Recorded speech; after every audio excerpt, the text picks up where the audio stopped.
Sandy, how's it going? Yeah, good to see you. Classic Scottish weather. Yeah, obviously. Nice welcome home. Here at Tunnock, I take it you've been here a few times? Yeah, been around a couple of times. It's yeah, plenty of treats inside, and looking forward to see the new helmet as well. Yeah, I know you spotted that. Brand new 2024 helmet for you. Yeah. Let's go and have a look. Let's do it.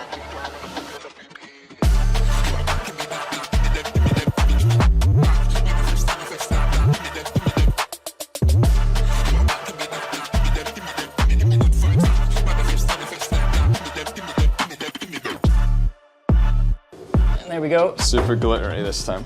Super glittery, still reeks of Sandy Mitchell. Yeah. Obviously you can never miss you with your bright orange, which we've had forever. When was it? So first helmet I did for you? So 2012 I think, because when you were 12 years old. 12 years old, yeah. I just started karting in the British Championship scene, and I had a white helmet at the time. And I remember my dad basically saying, you know, obviously the grids were much bigger once we started racing down south, and he said, yeah, I don't know if you're getting through the first corner or not, so you can either have it bright red or bright green. And so thankfully I went with this colour because I've been able to kind of stick with it ever since, and yeah, the Lumo red it was. I can remember trying to convince you throughout the years, let's do a design, let's do like a design in 2 different or 3 different shades of red, let's do this, and we stuck with that red design. Yeah. For probably 5 or 6 years. Yeah, I think 2018 was the first time I had put any black on it. Well, you went to a carbon helmet, and yeah. when you went to the carbon helmet, I think it was the right time to start exposing some kind of structure,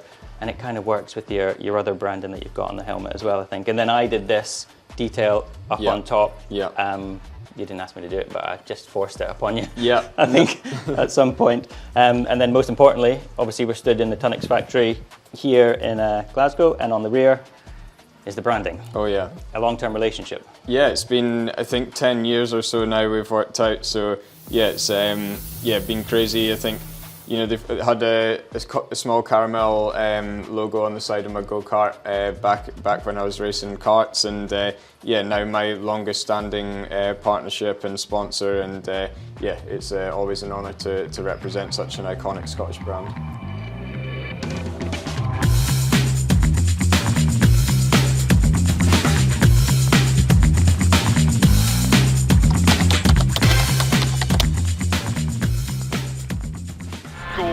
Flat 6 left OK and crest and 5 right at the tree, meet bridge, don't.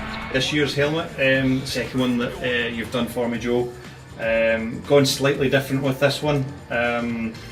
Still got the Tunnock's touch, but then got some more personal parts to it as well. Some quotes that mean a lot to me from family and other motorsport heroes. This one, I felt I just wanted something a bit more personal to me, but still have a company feel to it as well on the side.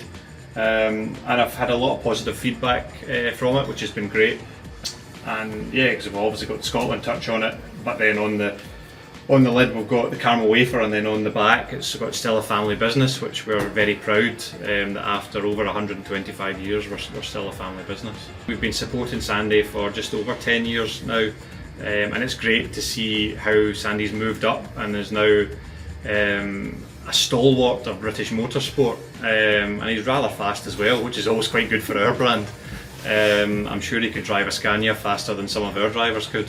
When Sandy first came up with the idea, he did ask if he could just copy my helmet that you painted, but that was a firm no.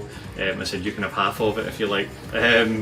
But yeah, we are a relatively small company in the confectionery side of the world, but we're still fighting with the big boys, and that's kind of like Sandy as well, because Sandy's still young, but he's still fighting with a lot of drivers that have got a lot more experience than him, and for us that's great. It's great for our brand, and it's great for Sandy as well.